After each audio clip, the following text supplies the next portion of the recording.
मैहर का इतिहास बताइए, राजनीतिक इतिहास। सर सेंगर वंश जो है वहाँ उनका शासन था और तो आपने ऐसा क्या किया कि उनका प्रीलिम्स निकल गया? सर हम लोगों ने साथ में टीम भावना के रूप में कार्य किया है। आपको लगता है कि एक स्पेसिफिक सिलेबस पढ़ने से 360 डिग्री डायमेंशन में डेवलपमेंट हो जाती है? आपकी बहन की जिद है कि लड़के से उसी से शादी करनी है जी और आप पूरी तरीके से जानते हैं कि लड़का बिल्कुल भी योग्य नहीं है, आपके परिवार के योग्य नहीं है, उसकी हरकत ठीक नहीं है, रोजगार भी उसके पास ठीक नहीं है और चरित्र भी अच्छा नहीं है। इस परिस्थिति में सवाल ये है, आप शादी करने देंगे, रोकेंगे या फिर और कोई अदर उपाय देखेंगे? सर ऐसी परिस्थितियों में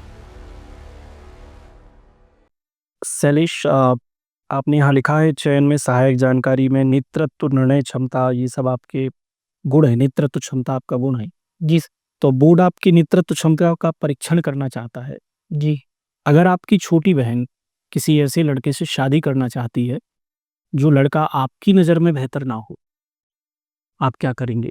सर इसके लिए सबसे पहले तो मैं अपनी बहन से बात करूंगा और उनसे ये पूछूंगा कि उन्होंने किस आधार पर ये विवाह का निर्णय लिया है और अगर वो जो मेरी राय है उस लड़के के बारे में वो मैं अपनी बहन को बताऊंगा। अगर फिर भी वो ये बात नहीं समझती हैं तो हम परिवार के बीच में ये बात लेके जाएंगे और सर्वसम्मत से जो निर्णय होगा उस पर फिर मैं आगे बढ़ूंगा। आपकी बहन की जिद है कि लड़के से उसी से शादी करनी है जी और आप पूरी तरीके से जानते हैं कि लड़का बिल्कुल भी योग्य नहीं है, आपके परिवार के योग्य नहीं है, उसकी हरकत ठीक नहीं है, रोजगार भी उसके पास ठीक नहीं है और चरित्र भी अच्छा नहीं है। इस परिस्थिति में सवाल ये है, आप शादी करने देंगे, रोकेंगे या फिर और कोई अदर उपाय देखेंगे? सर ऐसी परिस्थितियों में मेरी जो बहन है उसकी जो पूरी लाइफ है वो उस लड़के पर डिपेंड है। अगर उसका चरित्र खराब है तो निश्चित रूप से वो लड़का उनके योग्य नहीं है।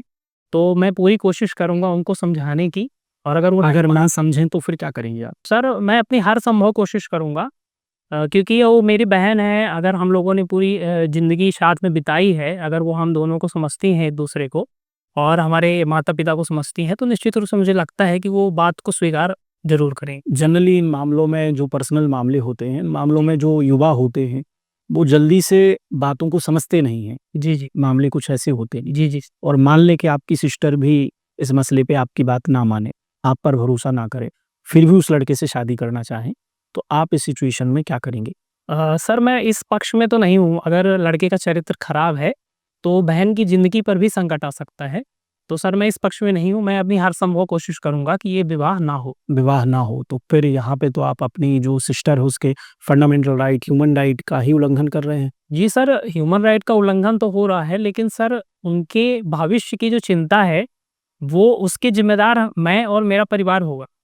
तो सर अगर ऐसी कोई चीज़ जो मेरी बहन के लिए सही नहीं है, मुझे लगता है कि अगर वो मेरी बहन है और हम लोगों ने ऐसे संस्कार उनको दिए हैं, अगर मैं उस लड़के के बारे में सही चीज़ें बताऊँगा, तो वो इस चीज़ को मानेंगी और एक्सेप्ट करेंगी और अंतिम निर्णय सर मेरा यही होगा कि ये विवाह संभव ना हो। आप उनका फंडामेंटल राइट छीन लेंगे इस विवाह को रोकने के लिए?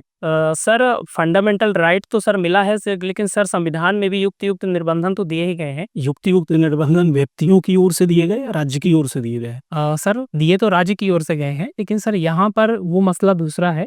ये व्यक्तिगत मत का प्रश्न है कि हमारा जो परिवार है और उनका परिवार है क्या निर्णय लेता है। और सर चूँकि मुझे पता है कि ये निर्णय मेरी बहन के लिए सही नहीं है। आपको नहीं लगता कि केवल इसी कारण से पूरे भारत में ना जाने कितनी महिलाओं के फंडामेंटल राइट हमारे देश के परिवारों ने छीन लिए, कि शादी करने का अधिकार तक नहीं दिया? सर ऐसी बात नहीं है, शादी और करने क्या इसकी गारंटी है कि आपकी पसंद का कोई लड़का हो तो जिससे शादी आप करेंगे उसके बाद बहन खुश ही रहेगी? ऐसे भी तो एग्ज़ाम्पल है जहाँ अरेंज मैरेज के बाद परिवार की खुशी से भी महिलाएँ खुश नहीं रहीं। सर विवाह में सर तालमेल एक लंबे समय से बन सकता है। लेकिन सर अगर जो शादी हम लोग करेंगे सर ये तो ध्यान करके करेंगे कि व्यक्ति का चरित्र खराब ना हो। क्योंकि सर अगर ऐसी स्थिति है तो सर बहुत सारी घटनाएँ देखी गई हैं जिसमें महिलाओं के मर्डर हो जाते हैं या दहेज के कारण उनको प्रताड़ित किया जाता है, घरेलू हिंसा है। ठीक है, मेरा आपसे एक सवाल है कि आप प्रशासनिक अधिकारी बनने के बाद लोगों के फंडामेंटल राइट सेव करने ही तो जाएँगे ना? जी, जी। आपका चयन क्यों हो रहा है? ताकि आप संविधान के दायरे में, कानून के दायरे में काम करें, गरीबों, वंचितों के लिए काम करें और उनके राइट्स की बात करें। आप तो अपने घर में ही राइट छीनने की बात कर रहे हैं। सर ये राइट छीनने की बात नहीं है। मुझे लगता है कि अगर हम व्यक्तिगत रूप से बात करें इस बात पे कि वो लड़का मेरी बहन के लिए सही नहीं है, तो मुझे लगता है कि मुझे पूरा विश्वास है कि मेरी बहन ऐसा मान जाएँगी। अगर आपकी बहन कोर्ट जाती हैं, पुलिस स्टेशन जाती हैं, आपके अगेंस्ट कि आप उनको ये राइट अपना प्रैक्टिस नहीं करने दे रहे हैं, क्या कदम उठाएँगे आप? मुझे तो सर ऐसा बिलीव है कि वो कोर्ट नहीं जाएँगी। हमने कहा आपसे कि अगर वो जा रही हैं और आपके खिलाफ आप ये प्रेशर क्रिएट कर रही हैं कि आप उनकी मर्जी के उनके जो राइट्स है उसको प्रैक्टिस नहीं करने देंगे। सर 18 साल से ऊपर हर युवती का अधिकार है कि वो अपने पसंद से शादी कर सकती है।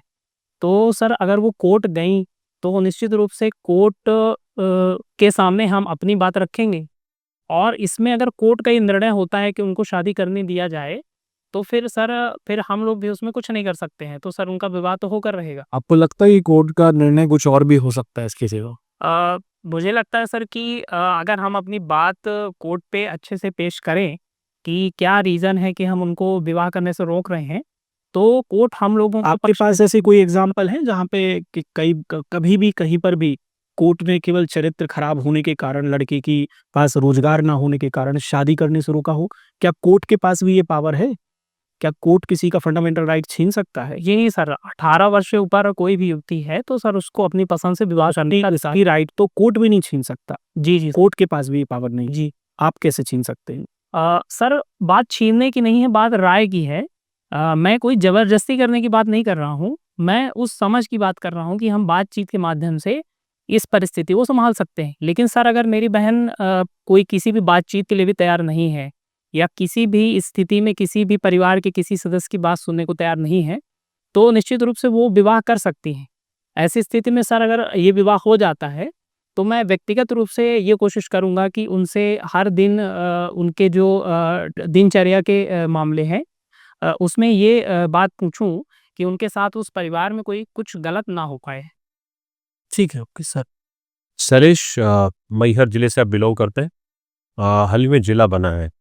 कितनी तहसीलें हैं मैहर जिले में? सर मैहर जिले में 3 तहसीलें हैं, न्यू रामनगर, अमरपाटन और मैहर। ठीक है। मैहर में घूमने लायक जगह कोई दार्शनिक स्थल है, कोई धार्मिक स्थल ऐसा कुछ है तो बताइए? जी सर, मैहर में 51 शक्तिपीठों में से एक माँ शारदा देवी का मंदिर है। वहाँ हम घूम सकते हैं। ये मंदिर कब बना था?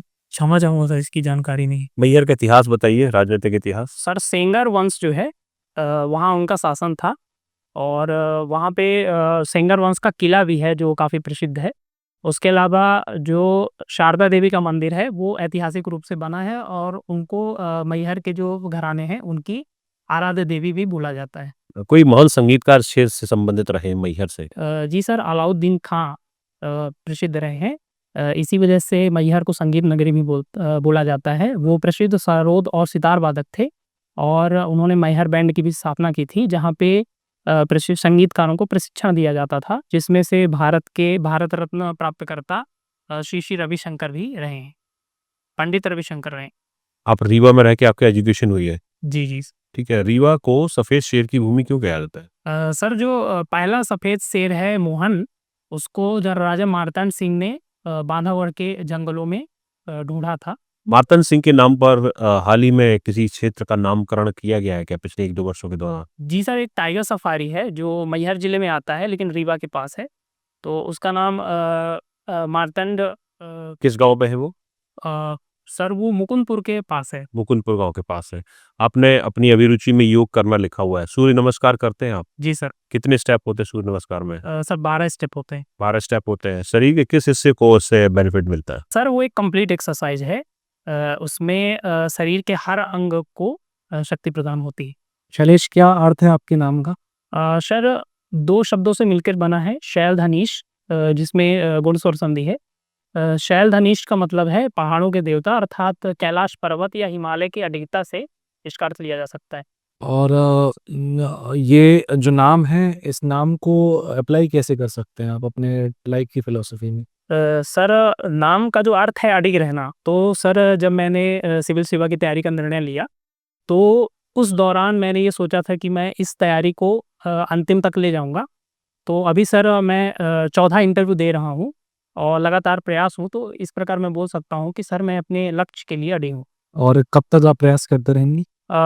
सर मुझे लगता है कि इस बार मैं सफलता अर्जित कर लूँगा। और यदि इस बार आप असफल रहे, तो कितने वर्ष और चलेगा आपका ये प्रयास? सर वैसे तो मैं पूर्णतः आश्वस्त हूँ, क्योंकि मेरा मेंस अच्छा गया है और इंटरव्यू में मैं चौथी बार आ रहा हूँ, तो जो ही कमियाँ हैं उसको मैंने मान लीजिए किसी भी कारण से आप असफल होते हैं, तो फिर ये प्रयास कितनी साल और चलेगा? सर वैसे तो आगे भी मैं इस परीक्षा से जुड़ा हूँ। 2024 का मेरा साक्षात्कार होना और 2025 का भी सर मैं मेंस लिख रहा हूँ। तो सर अभी तो मेरे प्रयास बाकी हैं, लेकिन सर मैं आश्वस्त हूँ कि इस बार मैं सिलेक्शन ले लूँगा। यूथ के जो प्राइम ईयर्स हैं, जिस प्राइम ईयर्स में वो सबसे ज़्यादा एफर्ट डाल सकते हैं इस कंट्री की ग्रोथ में, डिफरेंट डायमेंशन में वो स्किल ऐड कर सकते हैं अपने भीतर, कई चीज़ों को एक्सप्लोर कर सकते हैं, सीख सकते हैं। हमारे यहाँ पे यूथ के प्राइम ईयर्स इस एग्ज़ाम के प्रिपरेशन में वेस्ट हो रहे हैं कंटिन्यूअसली, जहाँ पर वो लगातार अनएम्प्लॉयड पा रहे हैं अपने आप को। इसके साथ-साथ फिर उनके अंदर कोई बहुत स्पेशल स्किल का डेवलपमेंट नहीं हो पा रहा है इन ईयर्स के दौरान। इंडिया को सबसे यंग कंट्री कहा जाता है आज के समय पर। आपको लगता है कि यहाँ पर यूथ जो है, उसकी पोटेंशियल का फुल यूटिलाइज़ेशन हो पा रहा है इस प्रिपरेशन प्रोसेस में जाने की वजह से? क्योंकि वैकेंसीज़ जितनी संख्या में आती हैं और जिस प्रोपोर्शन में यूथ इसकी तैयारी करते हैं, क्या आपको लग रहा है कि ये प्रोसेस एंटायर प्रोसेस कंट्री के लिए बेनिफिशियल? सर वैसे तो जो सिविल सेवा की तैयारी है सर वो 360 डिग्री पर्सनालिटी डेवलपमेंट का कार्य करती है। निश्चित रूप से यूथ का बहुत सारा ये समय अपने आप में बहुत बड़ा क्लेम है कि ये 360 डिग्री पर्सनैलिटी डेवलपमेंट में योगदान देती है। क्या आपको लगता है कि एक स्पेसिफिक सिलेबस पढ़ने से 360 डिग्री डायमेंशन में डेवलपमेंट हो जाती है? सर चूँकि इस परीक्षा में बहुत सारे स्टेजेस हैं और सर जो मेंस का सिलेबस है वो लगभग हमारे आस-पास जो भी चीज़ें व्यावहारिक रूप से चलती हैं उसका हमको ज्ञान दे देता है। हमने इस पूरे प्रोसेस को एंटायर प्रोसेस को इस चीज़ को इतना बड़ा क्यों बना दिया हमने कि हम मान रहे हैं कि इससे 360 डिग्री डेवलपमेंट हो जाएगा हमारा। क्या हमारे पास अगर ऐसा होता और व्यक्ति का 360 डिग्री डेवलपमेंट इस प्रोसेस से हो जाता, तो आपको नहीं लगता कि फिर इस प्रोसेस को कंपल्सरी बना देना चाहिए? अगर इससे 360 डिग्री डेवलपमेंट हो पा रहा है तो? ये आप नहीं लग रहा आपको लग रहा है कि बहुत बड़ा क्लेम नहीं कर रहे हैं आप? अगर ऐसा है तो क्यों ना इसे कंपल्सरी कर दिया जाए? सर पूरा जो यूथ है सर वो सिर्फ़ एक ही चीज़ नहीं कर सकता, हमको हर क्षेत्र में काम करने वाले लोगों की ज़रूरत है। अगर ये क्षेत्र 360 डिग्री डेवलपमेंट इंश्योर कर पा रहा है, तो फिर क्यों नहीं इस प्रोसेस से निकाला जाए सबको? सर ऐसा अब ज़रूरी नहीं है कि सर सिर्फ़ सिविल सेवा की तैयारी करके ही व्यक्ति का 360 डिग्री डेवलपमेंट हो सकता है। लेकिन सर मैं बात उन स्टूडेंट्स की कर रहा हूँ जो इस क्षेत्र में आते हैं। क्योंकि सर मैं स्वयं जो मेरा व्यक्तिगत विकास है इस परीक्षा की तैयारी करते हुए मैं काफ़ी ज़्यादा आत्मविश्वास फ़ील करता हूँ। अच्छा, मुझे ये बताइए आपने अपने अंदर ऐसी कौन-सी स्किल सेट डेवलप करी है इन तैयारी के दौरान, इन प्रिपरेशन ईयर्स के दौरान? सर सबसे पहले तो सर मैं जब तैयारी मैंने शुरू की थी तो मैं एक अंतर्मुखी प्रकार का व्यक्ति था और देश दुनिया समाज में क्या घट रहा है उसके कारण क्या हैं वो उसको कैसे दूर कर सकते हैं इसकी जानकारी मुझे नहीं थी। इन वर्षों में एमपीपीएससी ने लगातार सिलेबस चेंज किया है तो उस वजह से सर मुझे नए सब्जेक्ट पढ़ने की जानकारी मिली है। सोसाइटी में क्या हो रहा है उसके प्रॉब्लम्स उसके सॉल्यूशंस और मेरे आसपास के जो लोग हैं उनकी जो प्रॉब्लम्स है जो सॉल्यूशंस है उसको दूर करने में मैं सक्षम हो गया हूँ। सर अगर मैं सिविल सेवा में जाता हूँ और इतने अनुभव के साथ मैं अगर रहूँगा वहाँ कोई ऐसा स्किल सेट आपने में अपने अंदर ऐड किया जो आपको एम्प्लॉयबल बनाए? सर वैसे तो सर मैंने माइनिंग इंजीनियरिंग की है, तो उस क्षेत्र में रोज़गार की संभावनाएँ अभी भी हैं क्योंकि मैं ट्रेनिंग करके वापस से जा सकता हूँ। लेकिन सर अगर वहाँ ना भी जाऊँ, तो मुझे लगता है मैं शिक्षा क्षेत्र में प्रवेश कर सकता हूँ और जो इतने वर्षों में मैंने सीखा है, उसको आने वाले स्टूडेंट्स को सिखा सकता हूँ। तो सर एक क्वालिटी जो है तो मेरे अंदर डेवलप हो चुकी है। मेरा लास्ट क्वेश्चन है आपसे, अपने जीवन से कुछ ऐसे उदाहरण उठा के बताइए, जहाँ पे आपने संवेदनशीलता का प्रदर्शन किया हो? सर संवेदनशील में मेरे अंदर ऐसे गुण हैं कि अगर कोई व्यक्ति जो समस्या में है जो मेरे आस-पास है, तो उसकी अगर समस्या को मैं समझ के उसको दूर करने का प्रयास करता हूँ। जैसे सर कि मैं ये बता सकता हूँ कि जब हम लोग तैयारी करते थे साथ में तो बहुत सारे हमारे स्टूडेंट्स का ग्रुप था। तो सर कुछ व्यक्तियों का लगातार प्रीलिम्स नहीं निकल पा रहा था और उसमें कुछ लोग लगातार मेंस लिख रहे थे। तो सर हम लोगों ने मिल कर के उन लोगों को जो जिनका प्रीलिम्स नहीं हो पा रहा था, हम लोगों ने साथ में पढ़ाई की। तो सर उस वजह से वो सभी स्टूडेंट्स प्रीलिम्स क्वालीफाई कर पाए। तो एक ये है। दूसरी चीज़ सर क्या किया आपने ऐसा जिससे सब प्रीलिम्स क्वालीफाई कर पाए? जितने भी स्टूडेंट्स हैं जिनका नहीं हो पा रहा था कई वर्षों से और वो काफ़ी मानसिक रूप से काफ़ी प्रताड़ित थे। और चूँकि लंबा समय देने के बाद, लगभग 4-5 वर्ष देने के बाद अगर प्रीलिम्स ना निकले तो अपने भविष्य के प्रति और मानसिक रूप से काफ़ी अशांत हो चुके थे। तो आपने ऐसा क्या किया कि उनका प्रीलिम्स निकल गया? सर हम लोगों ने साथ में टीम भावना के रूप में कार्य किया है।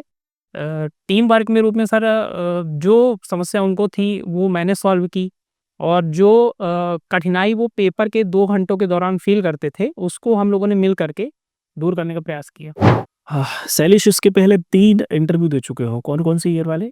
सर 2019, उसके बाद 21 प्रोविज़नल में था, और 22।